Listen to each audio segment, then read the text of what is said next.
Paavalin toinen kirje tessalonikkalaisille. 1. luku. Paavali ja Silvanus ja Timoteus tessalonikkalaisten seurakunnalle Jumalassa, meidän Isässämme ja Herrassa Jeesuksessa Kristuksessa. Armo teille ja rauha Isältä, Jumalalta ja Herralta Jeesukselta Kristukselta. Me olemme velvolliset aina kiittämään Jumalaa teidän tähtenne, veljet, niin kuin oikein onkin, koska teidän uskonne runsaasti kasvaa ja keskinäinen rakkautenne lisääntyy itse kussakin kaikissa teissä. Niin, että me itsekin Jumalan seurakunnissa kerskaamme teistä, teidän kärsivällisyydestänne ja uskostanne kaikissa vainoissanne ja ahdistuksissa, joita teillä on kestettävänä, ja jotka ovat osoituksena Jumalan vanhurskaasta tuomiosta, että teidät katsottaisiin arvollisiksi Jumalan valtakuntaan, jonka tähden kärsittekin, koskapa Jumala katsoo oikeaksi kostaa ahdistuksella niille, jotka teitä ahdistavat, ja antaa teille, joita ahdistetaan, levon yhdessä meidän kanssamme, kun Herra Jeesus ilmestyy taivaasta voimansa enkelien kanssa, tulen liekissä ja kostaa niille, jotka eivät tunne Jumalaa, eivätkä ole kuuliaisia meidän Herramme Jeesuksen evankeliumille.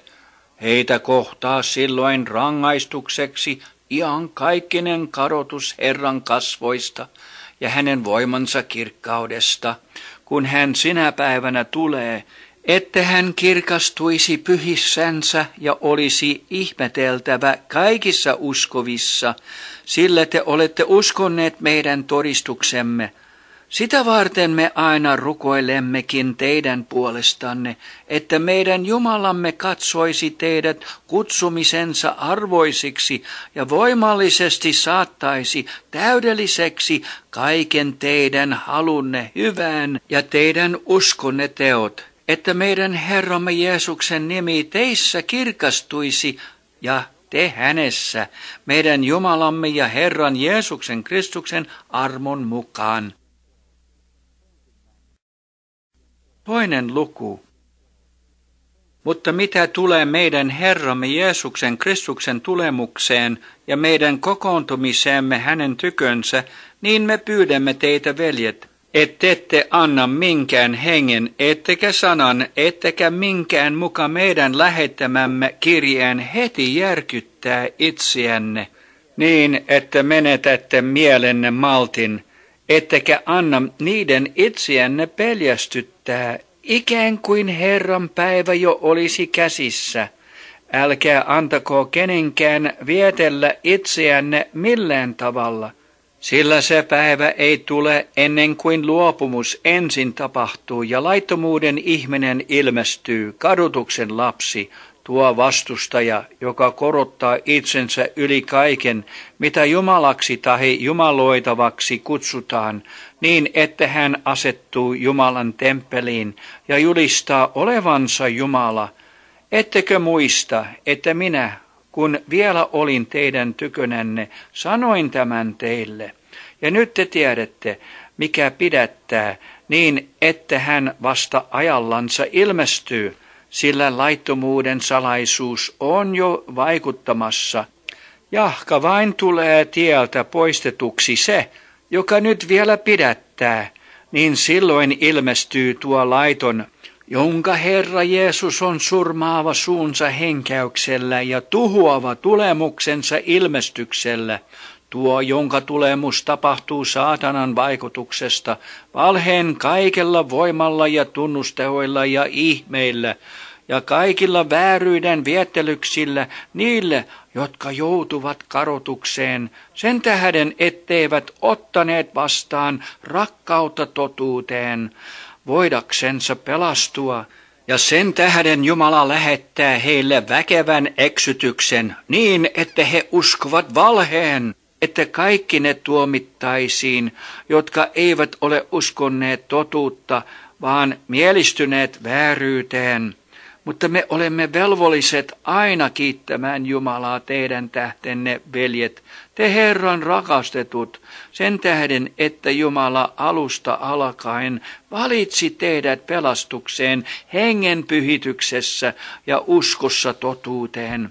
Siihen hän on myös kutsunut teidät meidän evankeliumimme kautta, omistamaan meidän Herramme Jeesuksen Kristuksen kirkkauden.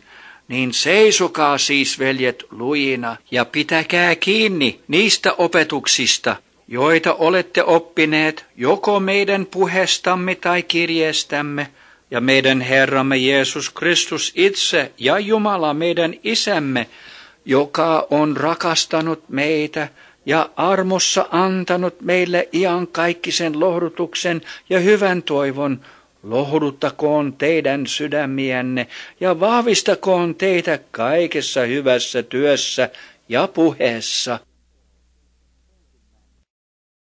3. luku.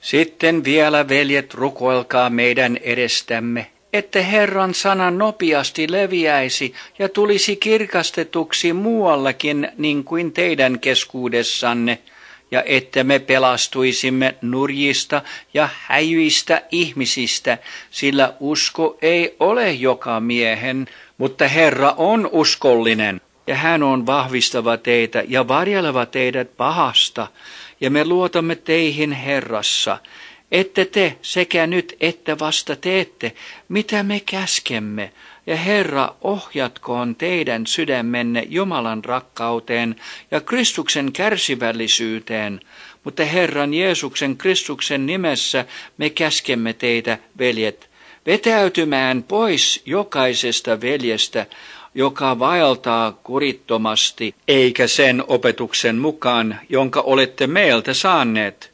Tiedättehän itse, kuinka meidän jälkiämme on seurattava, sillä me emme ole olleet kurittomia teidän keskuudessanne, emmekä ilmaiseksi syöneet kenenkään leipää, vaan työssä ja vaivassa me ahkeroitsimme yöt ja päivät, ettemme olisi kenellekään teistä rasitukseksi. Ei niin, ettei meillä olisi siihen valtaa, vaan me tahdomme olla teille esikuvaksi, että te kulkisitte meidän jälkiämme. Sillä jos silloin, kun olimme teidän tykönänne, me sääsimme teille, että kuka ei tahdo työtä tehdä, ei hänen syömäänkään pidä. Sillä me olemme kuulleet, että muutamat teidän keskuudessanne vaeltavat kurittomasti, eivät tee työtä, vaan puuhailevat sellaisessa, mikä ei heille kuulu.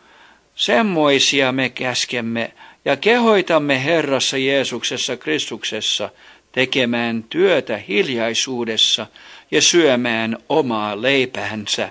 Mutta te, veljet, älkää väsykö tekemästä sitä, mikä hyvää on.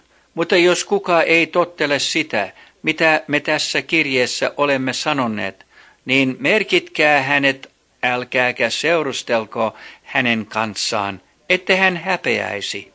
Älkää kuitenkaan pitäkö häntä vihollisena, vaan neuvokaa niin kuin veljää. Mutta itse rauhan Herra antakoon teille rauhan, aina ja kaikella tavalla. Herra olkoon kaikkien teidän kanssanne. Tervehdys minulta Paavolilta omakätisesti. Tämä on merkkinä jokaisessa kirjeessäni. Näin minä kirjoitan. Meidän Herramme Jeesuksen Kristuksen armo olkoon kaikkien teidän kanssanne.